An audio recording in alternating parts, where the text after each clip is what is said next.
Group condemns demolition of Igbo properties by Lagos agents. 6 United Nations and ECOWAS intervention. You see, when this thing started early 2023, or rather mid-2023, when Tinubu first assumed office and Sanwo-Olu re-elected, somebody like me was here crying that these people is playing to the gallery of the voice message that leaked, where a Lagos man or agent or whatever, or a Lagos indigene having a conversation, phone conversation rather, with the so-called vice president of the zoo, Kashim Shettima, who is the head of Boko Haram sect, where he specifically told the Lagos guy that they should not worry, the Lagosians, that Igbos are going to see shege in Lagos when him and Aswaju becomes the head of the state. So what is happening now is not to me, because to many they feel surprised, but to me it's not a surprise. He said it, and Sanwo-Olu is also playing to the gallery. That is why they make sure that he won that, or rather they rig him into office the second time. I'm talking about Sanwo-Olu of Lagos State. So this group of Igbos now, who is calling, they are seeking for United Nations and ECOWAS intervention over the demolition of their shop. How many years have we been calling for United Nations over the killings of the same Igbos in the southeast, and they look the other way around? Rather, they went and used Fulani who migrated from somewhere to Nigeria to make a deputy secretary general of United Nations. My people, I want on Africa. These people that is talking this or calling for the United Nations or ECOWAS to come and intervene are the people who gathered and give Mazi Nnamdi Kanu series of names when he started seeing what is going to happen in Lagos State. He's telling them, my people, it is time to go back home. Even Ojukwu condemned Igbos in Lagos when he visited Alaba, or rather, no, when he visited the Festac. I think, was it Festac or this, what is this market? Aspamda, yes.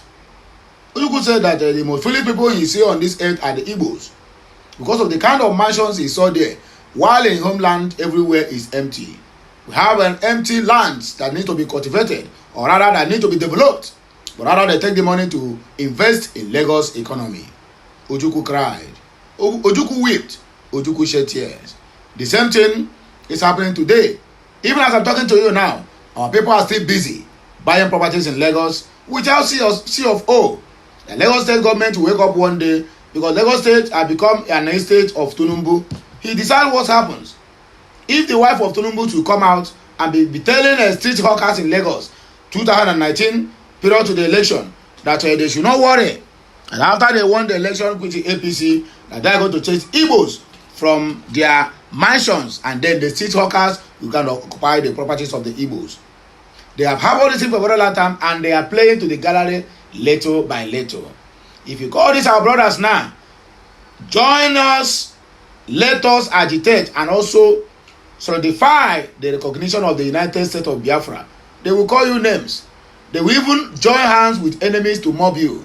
But look at this, what is happening today. They are calling UN and the ECOWAS. The same ECOWAS that Tinubu is the head. Who can anything come out from Egypt? Can any good thing come out from Egypt? The answer is no. So there's no point flogging a dead animal. Igbos waiting on at the sea is what people have bargained for. All this year is what is coming to you. So people should learn how to manage it. I'm not happy that my people properties are being demolished and lives are being lost. But Igbos are stiff-necked people who refuse and always refuse advice simply because they feel that you that is advising them don't have money. They have money more than you. So what is a poor man to advise a rich man? But rich man now, they see him.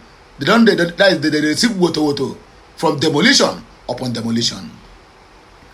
EFCC raises alarm. Exposed plot by Chinese nationals to destabilize Nigeria's economy is rubbish. It is pointless to argue with evil, Binance Gambayan replies Fulani government. Visa denier. We might do to Canada what we did to South Africa. Nigeria Immigration Service official threatens retaliation. Retaliate now, people that are borrowing you money in Dara. Though we were not happy with Buhari's tenure, Tinubu too. Tinubu too. We serve 2 terms. APC chieftain. Let us go to the reason why we are here. Happy Saturday. TGIS. Thank God saying Saturday we day. The Association of Igbo Town Unions, RC2, has condemned in the strongest terms the alleged ongoing systematic demolition of lawful acquired properties belonging to Igbo people in Lagos. They are telling you to go back to your Biafra land and develop it. That is what they are telling you. Go back to your country. You have a country, you don't have a state. What Igbos have is a country, a nation of its own, a sovereign nation for that matter. But yet, the Mumu ones are still busy developing another man's land, and they are busy also helping them to demolish it. The demolition of trading plazas belonging to Igbo businessmen at Ebutero Market in Lagos on Friday, February 14, 2025, by agents of the Lagos State Government amount to a calculated exploration of the people from their legitimate businesses. In a statement issued on Saturday by Chief Emeka Diwe, National President of RC2, and made available to Daily Post, described the demolition as an assault on justice, equality, and fundamental principles of property rights. Diwe said, despite repeated appeals for fairness and adherence to the rule of law, the Lagos State Government has continued its brazen campaign of selective demolition, disproportionately targeting Igbo-owned properties under various pretexts. The statement read, it must be noted that these buildings and businesses complexes being demolished were never illegally built, or rather illegally built. They all came into being through the authorization of this same government masterminding their destruction today. This anti-Igbo brigandage in Lagos is totally unacceptable and cannot be tolerated anymore, because it is reminiscent of the litany of injustice which our people have had to historically endure to Nigeria. Given the failure of domestic institutions in Nigeria to address these grievances and rein in our ravages levied against our hardworking patriots in Lagos, RC2 has formally petitioned the following international bodies to intervene and hold the Lagos State Government accountable for these atrocities acts. The United Nations Human Rights Council to investigate Lagos State's actions as a violation of fundamental human rights, including the right to property, non-discrimination, and freedom from targeted dispositions. The African Commission on Human Rights, People's Rights, or Human and People's Rights, to bring Nigeria to account under the African Charter on Human and People's Rights, which guarantees the protection of property rights for all citizens without bias. The ECOWAS Court of Justice to seek legal redress for affected individuals whose rights have been violated in contravention of regional human rights standards. Amnesty International and Human Rights Watch to document these abuses and amplify the plight of Igbo people facing targeted property destruction. This is not just a legal battle, it is a fight for justice, dignity, and equal citizenship in a country that belongs to all Nigerians. We demand an immediate end to these discriminatory actions and full accountability for those responsible. RC2, in view of the foregoing retreats, is called on Ndi Igbo in the diaspora to embrace the Ako Rono investment initiative, which aims at the gradual, seamless, and steady repatriation of a portion of their investment to Igbo land, so as to unleash the potential of our land and make it the oasis of prosperity in Nigeria. The world is watching. The international community will not stand while an ethnic group is systematically dispossessed under the guise of governors. You are crying in vain. EFCC raises alarm that Chinese want to destabilize their economy in Dara. Economic and Financial Crimes Commission EFCC has accused some individuals from China of trying to destabilize the social and economic structure of the Nigerian Republic or the Federal Republic of Nigeria. Nigeria News reports that the anti-graft agency accused a Chinese woman identified as Bei Linda June and her company of employing several Nigerian youth for identity theft and other computer-related fraud. Linda June was among the 11 Chinese arraigned on separate charges bordering on cyber terrorism, cyber crimes, possession of documents containing false pretense, advance fee fraud, and identity theft by EFCC on Friday. They were part of the 792-member syndicate of alleged cryptocurrency investment and romance fraud suspects arrested in Lagos on December 10, 2024 by officers of the EFCC in a surprise operation tagged Ego Flush Operation. The other defendants are Li Niu, Sao Kungyun, Fun Sanchi, Yangao Xiaohi, Li Hem, Huang Ho, and the rest of them. Yeah, see them, you go shock. But brother, in all, they all pleaded not guilty after the charges when they were read to them, following with prosecution counsel Ahmed Yarima, FS Mohammed AM, and Dan Book and NC Mufwang asked the court for a trial date and for the defendant to be remanded in a correctional center. Justice Aneke adjourned the matter till March 14 and 21, 2025 for trial and order that the defendants be remanded in the Ikoyi correctional centers. It is pointless to argue with evil. Barnas Gambayan replies Fulani government. So the Fulani government are evil. I know. Barnas said of financial crimes compliance. Tigran Gambayan had dismissed a statement from Nigeria's government discrediting his allegation. Nigerian report that the Gambayan on Friday accused 3 House of Rep members of demanding $150 million from him to secure his release when he was in detention in that country. He also alleged that Nigerian National Security Advisor Nuhu Ribadu demanded funds to fund his political ambition. He further stated that contrary to the government's claim, $26 billion did not leave the country. In reaction, in a statement signed by Minister of Information Mohammed Idris, the federal government advised Nigerians to disregard the Binance executive allegation. Responding to the government's refutal, Gambayan said there was no need to argue with evil. That means, in quote, evil. They are all evil. He added that they laid the facts out for the citizens to know the truth.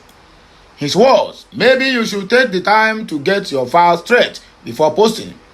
I was invited by the Nigerian FIU to a meeting in January. Last time I checked, they are part of the Nigerian government. House of Rep members also invited us to the meeting. Last time I checked, they are part of the legislative part of the Nigerian government. This current. You said the second part was part of a probe. Laugh out loud. So when you invited us to a friendly meeting, you even lied about that with a question mark. A tactic deployed by Gambayan and his team. What are you talking about? I was in a safe house for a month watching TV while you were trying to use me as a leverage. You then panicked and knowingly charged me with blatantly false accusations. So I was released on humanitarian grounds. At least you are finally admitting the need to release me. Last time you posted, you claimed my health was fine and that was nothing wrong with me. Do you investigate me? The answer is 0. Yet you didn't take a statement from me. This allegation is very, very tough. Anyway, you dragged my name through the mud for the past year with 0 evidence against me, nearly killed me and caused trauma to my family. And now you have the nerve to talk about defamation. I will put my credibility on the line anytime in court. You mean like last time when your attorney didn't even show up to the human rights suit in Abuja? Get your facts straight. I'm done with this foolishness. I said my part. I will off Twitter now since it is pointless to argue with evil people. Evil people and evil government. We might do to Canada what we did to South Africa. NIS, official threatens retaliation. A senior official in the Nigerian Immigration Service has warned that if Canada does not address the matter of denying visa to some senior military officials, including the Chief of Defense Staff, General Musa, it might take some necessary actions. However, the Canadian High Commission on Friday acknowledged media reports on the visa deniers, but explained that it could not comment on the issue for privacy reasons. Speaking with point on the matter, a senior official in the Nigeria Immigration Service, who spoke on the condition of anonymity, warned that if Canadian Embassy does not address the matter proportionately, Nigeria might take action by turning away Canada nationals at its borders. He said it was a minor issue before, but it has now become a major one when high-ranking officials like CDS need to travel. Their protocol of officers typically obtain a note, verbal, and submit to the embassy along with the passport. However, certain individuals in urgent situations may not require it, according to the information that they give us here. In conclusion, or rather in response, the South African airline carrying dignitaries was turned back at the Lagos airport, prompting the immediate intervention of the South African president. The Canadian embassy should be cautious. Okay? Though we were not happy with Tinubu and Buhari, but Tinubu must complete his 8 years. These people have nothing to offer. A prominent member of the All Poverty Congress APC, Ayeremi Emami, has asserted that President Bola Ahmed Tinubu should be allowed to secure a second term at Aso Rock. Nigerian news report that Emami made a statement on Friday while presenting gift items valued in the millions of naira to numerous traders and fishermen from Elaje in the Ware South West local government area of Delta State. Commenting on the forthcoming 2027 election, Emami noted that since former President Muhammadu Buhari was allowed to serve 8 years in office, Tinubu also should be given that opportunity. Emami acknowledged that though it is a party they were not happy with the previous government, the gesture extended to Buhari should also be extended to incumbent President Tinubu, and their country will keep dying because they are doing it for parties. Commenting on the gift to the traders and fishermen, he said it was intended to express gratitude for their backing of the President Tinubu's candidacy, particularly during the party primaries and the general elections. He said, "Let's give Asiwaju a chance to rule. We gave Buhari a chance to destroy the country. It is not that we were happy with the government. We fought our own brother to support Buhari. Now it is the turn of Asiwaju, and they are coming again, saying we should fight. We say no, we are not going to fight. This man must complete his tenure. A lot of this ganging up were part and parcel of the last administration. For those ganging up, we will also hold our own meetings here. Tinubu must complete his 8 years. We say no to gang-ups." He also insisted that there was no vacancy in the Niger Delta Development Commission, no vacancy in NDDC. We can only fight those who do not perform well in the past 6 years. We have not seen an MD like this. It was as if the NDDC was not existence, he said. Anyway, my people, I don't have much time to waste, but now here we go take a break, and I go hear me again when I come back. Like, share, comment, and keep subscribing for more interesting videos.